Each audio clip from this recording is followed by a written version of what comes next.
Cinderella inspired hairstyle, and this is the hairstyle that she wore to the ball. I've started by putting some sponge rag rollers in her hair, and we do have a tutorial showing how to make these on our channel. I will put a link to that in the description box below. In this hairstyle, Cinderella had a center part, so as you're putting these rollers in, you may want to make that part first, just so that you don't have to separate the curls to part that out later. So I'm just going to remove these real fast, and then we'll come back when all of the curls are out. Okay, here's how our curls turned out. She has pretty long hair, so when we use sponge rollers, it makes nice loose curls. If your hair is shorter, the curls might turn out a little bit tighter than what you want for this look. I noticed in the movie that the curls she was wearing were more tousled, effortless curls, and they weren't really tight spirals. So that's the look you're going for. If you'd rather use a curling wand or curling iron, you can definitely do that instead. To make this hairstyle, we're going to be making a twisted headband that goes across the top. I'm pretty sure in the movie she was probably wearing a headpiece because the braid was super thick and it looked unnatural to me. But we're going to do the best we can with real hair. So I'm going to start by leaving out a section here in the front, and then I'm going to grab some hair down here right above her ear to make a braid with. You want to grab as thick of a section as you can that's still going to look okay so that you can make the braid big. I'm going to split this section in half, and I'm going to make a twist braid with this, and as I'm making the braid, I'm going to be holding her hair up so that we don't get a strange bump here. If you braid going down and then you fold it up, it's not going to sit right. So try to braid going upwards. All right, to make this braid, I'm going to twist both of these in the same direction. I'm twisting them to the right, and then I'm going to twist them together to the left. So I'm continuously twisting the individual strands as I twist them together the opposite way, all the way up.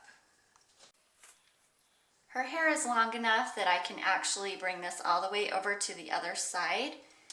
If your hair is on the shorter side, you might have to make two braids and then just kind of join them here in the center. Just do what you have to do to make it work with your hair. Now that I have that braided long enough that it can reach the other side, I'm going to go back through these individual strands and stretch them out. It's going to mess up the braid a bit, but you want it to look chunky and thick. You don't want a skinny little braid. All right, now that I have that braid stretched out, I'm just going to place it across the top of her head, bring it over to the other side, and I'm making sure that I'm leaving out some hair in the front on this side as well. And then I'm going to use a tiny elastic to secure this to the other side. If you'd rather use bobby pins, you can. But with her hair, it's kind of fine, and I found that the elastics hold it tighter. So I have just grabbed a small strand of hair from here on the other side, and I'm going to tie that together. So depending on the thickness of the hair that you're working with, you can actually make another braid on this side and cross it over the top so that it's doubled up if you need to. I think hers is thick enough that I'm just going to leave it as the one braid. And then as I mentioned before, if you have shorter hair, you can make a braid over here and then just kind of tuck the ends in here at the top and pin the whole thing. And it will look like one continuous braid. So now we're going to work with this hair that we left out in the front. I'm just going to spray it with a little bit of hairspray and then twist it back behind here and pin it. I'm just using the hairspray to kind of keep things smooth and in place, but you don't want it super tight. And then I'm just going to lightly twist this, lift up this hair a bit, and then pin that. And I'm pushing it forward a little bit so that it has some volume up here in front.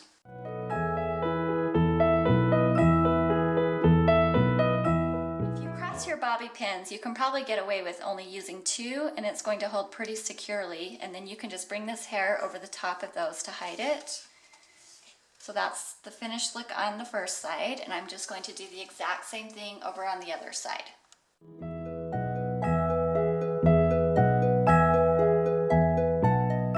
The braids that are right here across the top stand out even a little bit more. I'm going to take them and stretch them out more than the rest of the braid. And then I'm just going to grab this section of hair that's right on top, and I'm going to tease it a little bit. So at this point, we're pretty much done with the style. I'm just going to add a little bit of hairspray so that those curls will stay in. Here's the finished Cinderella style. Hope you enjoyed it.